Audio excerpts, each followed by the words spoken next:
जय हिंद दोस्तों, जय हिंद बच्चों। ज्योग्राफी एमसीक्यू प्रैक्टिस सीरीज में स्वागत है आपका। और आज हम बात कर रहे हैं आपके तीसरे चैप्टर सेकंड बुक का, जो आपका है भू संसाधन और कृषि। इस चैप्टर के अंदर जो भी इंपॉर्टेंट एमसीक्यू क्वेश्चन बन रहे हैं उनका अभ्यास हम करेंगे। आप सबको पूरे जोश खरोश के साथ इसमें भाग लेना है और लास्ट में अपना रिजल्ट है वो भी आपको मुझसे शेयर करना है। तो सबसे पहले आप सभी को शुभकामनाएं। तो चलिए स्टार्ट करते हैं आज के अपने पहले प्रश्न से। प्रश्न है, निम्न में से भारत की प्रशासकीय इकाइयों के भौगोलिक क्षेत्र की सही जानकारी देने का दायित्व किसके ऊपर है? प्रशासकीय इकाइयों के भौगोलिक क्षेत्र की यानी राज्यों के देश के जो क्षेत्रफल होता है उसको बताने की जिम्मेदारी किसकी है? आपके सामने 4 विभाग लिखे हुए हैं। भू राजस्व विभाग, भारतीय सर्वेक्षण विभाग, योजना आयोग या नीति आयोग। क्या होगा सही उत्तर? तो भौगोलिक क्षेत्र की सही जानकारी की जिम्मेदारी किसकी है भाई? ऑप्शन 2, भारतीय सर्वेक्षण विभाग। यही देश का और राज्यों का जो क्षेत्रफल है वो बताता है, सीमा निर्धारित करता है। अगला, निम्न फसलों में से कौन सी एक खरीफ ऋतु की फसल नहीं है? गौर कर लीजिएगा, ऐसे प्रश्नों में है पूछा है या नहीं पूछा है। एक चीज बता दूं आपको, इस चैप्टर के अंदर ये चीज तो आपको अच्छे से क्लियर होनी चाहिए, जो आपकी किताब के अंदर है उन्हीं में से कौन सी रबी की फसल है और कौन सी खरीफ की फसल है। खरीफ की फसल जो मानसून के साथ आती है, तो कौन सी इनमें से खरीफ ऋतु की फसल नहीं है ये बताना है। अरहर, जूट, सरसों और बाजरा। तो कौन सी नहीं है? और वो है सरसों। सरसों किसकी है? रबी की फसल है। ये खरीफ ऋतु की फसल नहीं है, बल्कि अरहर, जूट, बाजरा, चावल ये किसकी है? खरीफ ऋतु की फसल है। तो इन फसलों को आपको जरूर अच्छे से तैयार करना है। अगला प्रश्न, उत्तर भारत में वह कौन सी खरीफ फसल है जिसे मुख्यतः चारे के लिए उगाया जाता है? चारे के उद्देश्य के लिए उगाते हैं नॉर्थ इंडिया के अंदर, वो बताना है आपको कौन सी है। गेहूं, चावल, मक्का या जवार। तो क्या है सही उत्तर? बिल्कुल, और वो है जवार। तो उत्तर भारत के अंदर जवार का प्रोडक्शन है वो पशुओं के लिए चारे के रूप में इसको उगाया जाता है। अगला प्रश्न, निम्न में से भारतीय कृषि उत्पादन में कमी का कारण क्या है? भारतीय कृषि उत्पादन में कमी का कारण, सीधी सी बात है, इस प्रश्न के अंदर आपको भारतीय कृषि की समस्याएं है उस पर नजर है वो डाली जानी है आपके लिए। तो कौन सी है? वित्तीय संसाधनों की बाध्यताएं और ऋणग्रस्तता यानी कर्जे वाली बात होगी। दूसरा, व्यापक अल्प रोजगार। तीसरा, भूमि सुधारों की कमी। और चौथा, उपरोक्त सभी। तो आप सबको पता है ये भारतीय कृषि की प्रमुख समस्याएं हैं। तो सही उत्तर क्या हो गया? फिर ऑप्शन 4, उपयुक्त सभी इसका सही उत्तर हो गया। चलिए जी, अब प्रश्न आ गया, फिर एक प्रश्न स्टार्टिंग वाले से मिलता जुलता। भू उपयोग संबंधी अभिलेख रिकॉर्ड है वो कौन सा विभाग रखता है?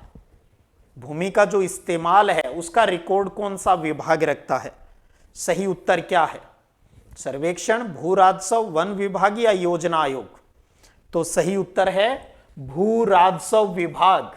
भू राजस्व विभाग फर्स्ट क्वेश्चन किया था तब हमने कहा था भारतीय सर्वेक्षण विभाग, जो कि क्षेत्रफल डिसाइड कर देता है प्रशासनिक इकाइयों का, राज्यों का। और भू राजस्व विभाग है ये भू उपयोग संबंधी रिकॉर्ड है वो रखता है। अगला प्रश्न भू राजस्व विभाग से ही जुड़ा है।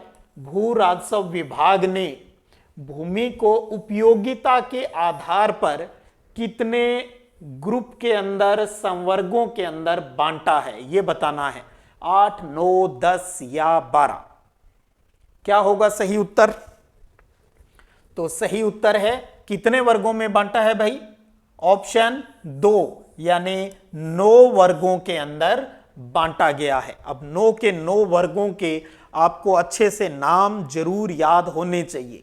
चाहे वनों के अधीन क्षेत्र, बंजर और व्यर्थ भूमि की बात है, चाहे गैर कृषि कार्यों में प्रयुक्त भूमि, स्थायी चारागाह क्षेत्र हो गया, विविध तरु वृक्षों की बात हो जाए, कृषि योग्य व्यर्थ भूमि, वर्तमान प्रतिभूमि, पुरातन प्रतिभूमि और निवल बोया गया क्षेत्र, ये 9 नाम हो जाते हैं जी। अगला प्रश्न, निम्न में से कौन सा भू उपयोग वर्ग नहीं है? अभी अभी हमने 9 वर्गों के नामों की बात की।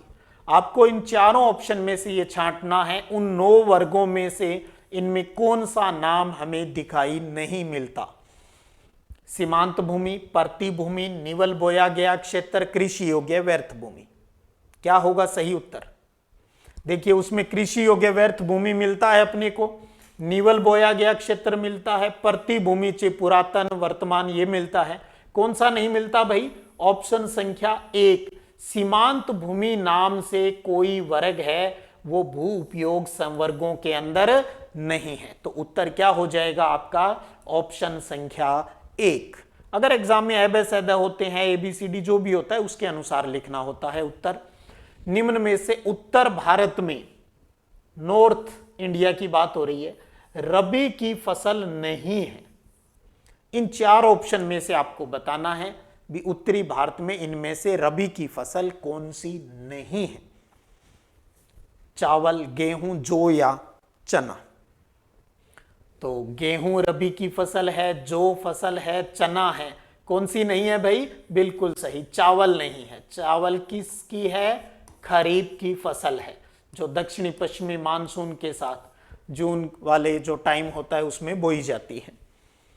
चलिए साहब, अगला प्रश्न है, निम्न में से कौन सा सिंचित क्षेत्रों में जहां पानी लगाया जाता है में भू निम्नीकरण का मुख्य प्रकार है?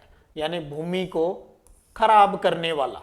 सिंचित क्षेत्रों में भू निम्नीकरण का मुख्य प्रकार अवनालिका अपर्दन, वायु अपर्दन, मृदा लवणता या भूमि पर सिल्ट का जमाव। क्या होगा सही उत्तर?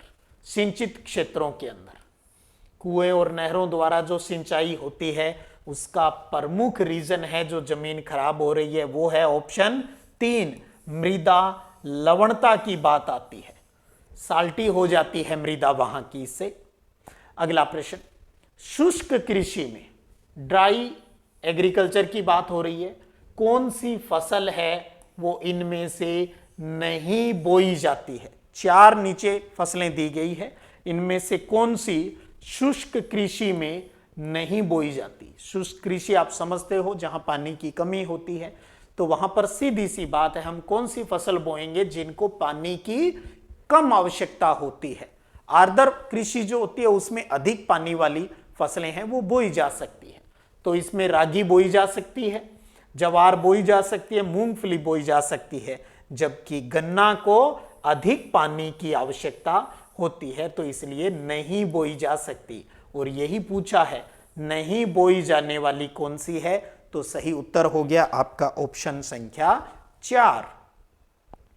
अगला प्रश्न, कौन से देशों में गेहूं और चावल की अधिक उत्पादकता की किस्में विकसित की गई थी? गेहूं और चावल की हाई जो प्रोडक्शन वाली जो इसकी किस्में विकसित की गई, किन देशों के अंदर विकसित की गई थी?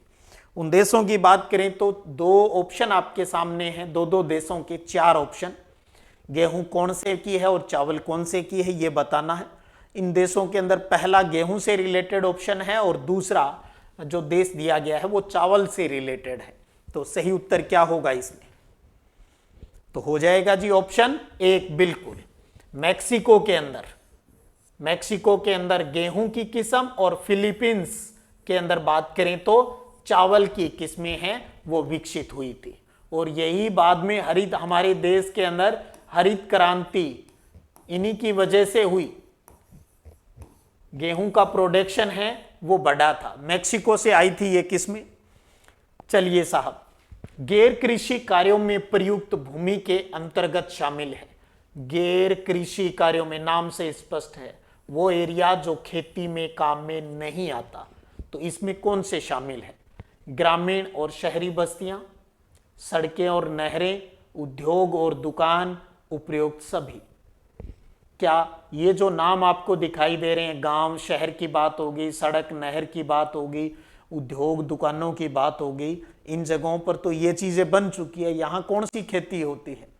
तो इसलिए ये सारे के सारे नाम ही किसके लिए प्रयुक्त होते हैं? गैर कृषि कार्यों में। तो उत्तर क्या हो गया फिर अपना? ऑप्शन नंबर 4 यानी उपरोक्त सभी इस प्रश्न का सही उत्तर है, वो हो जाता है।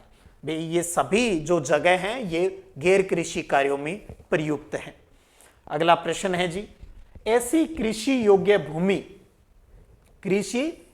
भूमि जो 1 वर्ष से अधिक लेकिन 5 वर्षों से कम समय तक कृषि रहित रहती है वो कहलाती है। बहुत प्यारा प्रश्न। आपको दी गई इन 4 कृषि के जो वर्ग हैं इनमें से ये बताना है कौन सी कृषि है, भूमि है जिसमें 1 साल से अधिक और 5 साल से कम समय तक वहां पर खेती नहीं होती। तो उसे क्या नाम दिया गया है भू राजस्व विभाग की तरफ से? सही उत्तर क्या है पहले उसकी बात कर लेते हैं। कौन सा है जी? वो है दूसरा ही ऑप्शन हो गया, पुरातन परती भूमि। इसके अंदर 1 साल से अधिक और 5 साल से कम समय तक खेती नहीं होती। वर्तमान परती भूमि की बात करें तो 1 साल से कम समय तक वहां पर उसे खाली छोड़ा जाता है। और कृषि योग्य व्यर्थ भूमि की बात करें तो 5 साल से अधिक टाइम तक जो जमीन बिना खेती के रहती है उसे कृषि योग्य तो है लेकिन व्यर्थ पड़ी है, बेकार पड़ी है। और बंजर व्यर्थ भूमि तो वो है जहां पर खेती होती ही नहीं है। तो इस प्रश्न का सही उत्तर 2 नंबर ऑप्शन। ये तीनों ही परिभाषाएं बहुत इंपॉर्टेंट रहती है, पहली, दूसरी और तीसरी।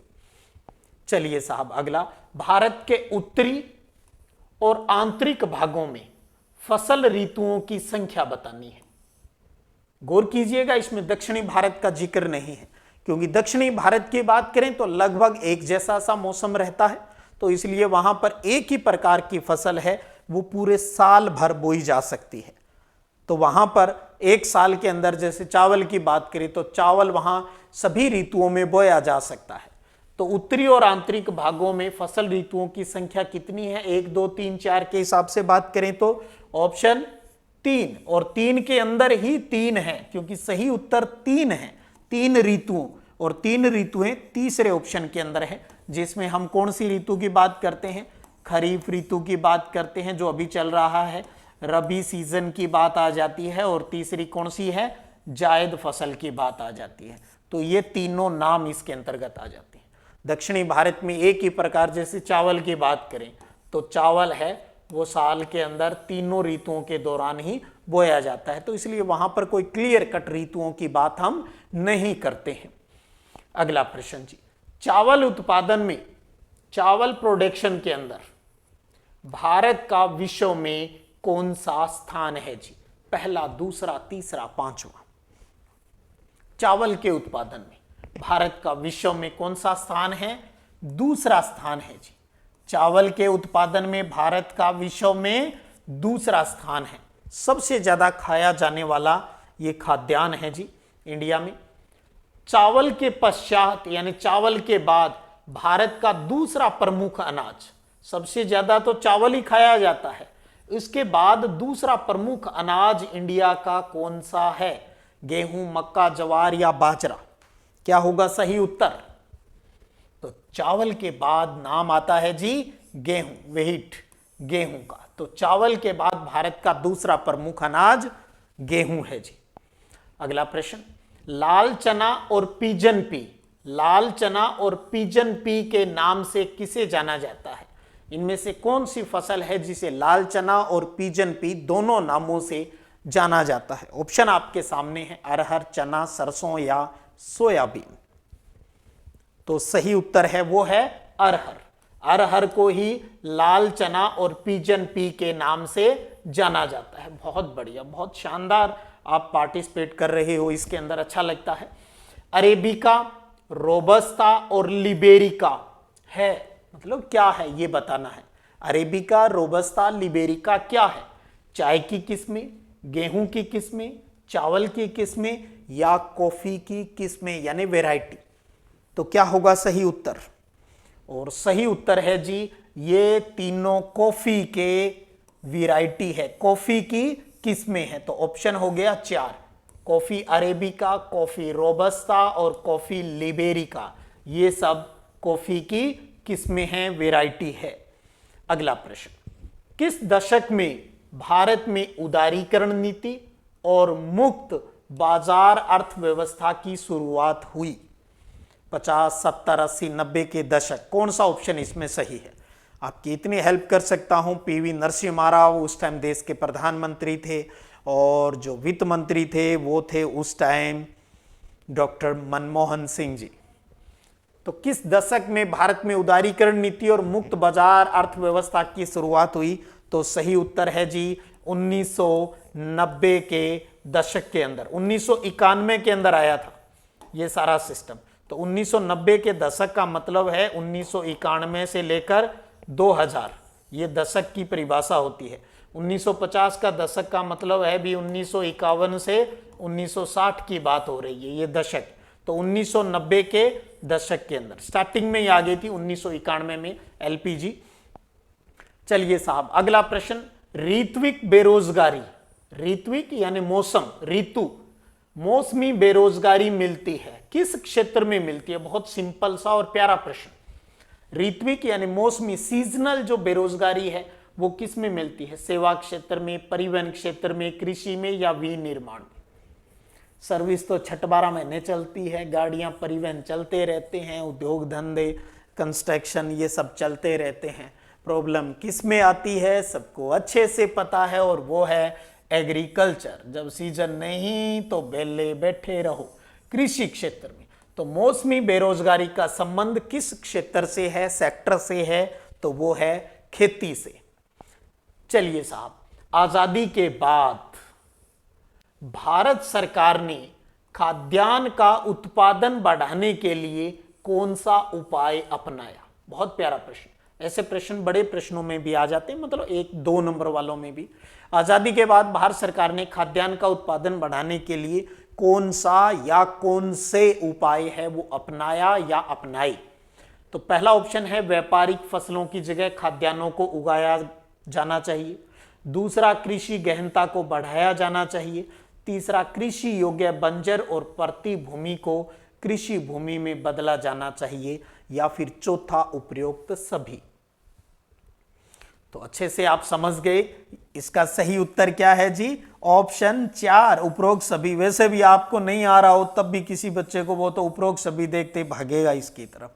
बस कई बार उपरोक्त सभी नहीं होता, वरना स्कूलों में कई बार, ज्यादातर बार हो जाता है उत्तर।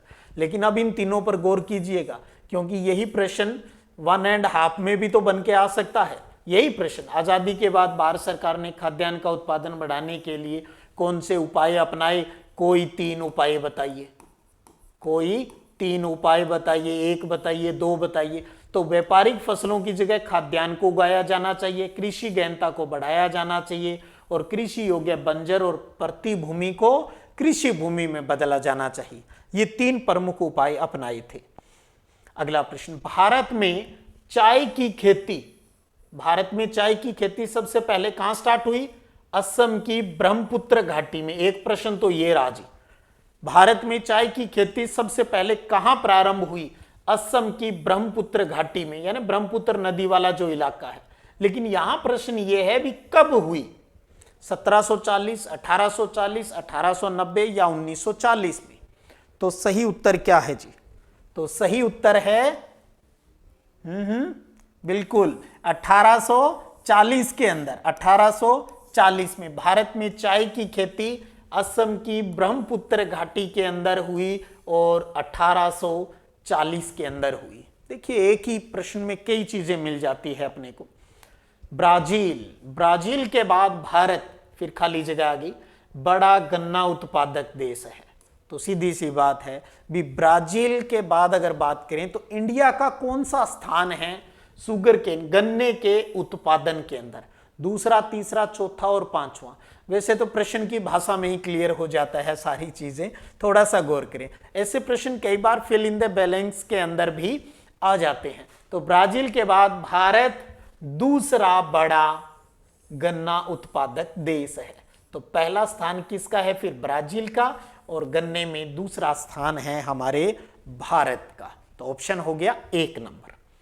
अगला प्रश्न, भारत के उत्तर पश्चिमी भाग में, हमारे इलाके में भी, हनुमानगढ़ गंगानगर में भी, नरमा किसे कहा जाता है? आजकल तो बहुत इलाके में होता है, लेकिन जो परंपरागत रूप से बात करें तो भारत के उत्तर पश्चिमी भाग में नरमा किसे कहा जाता है?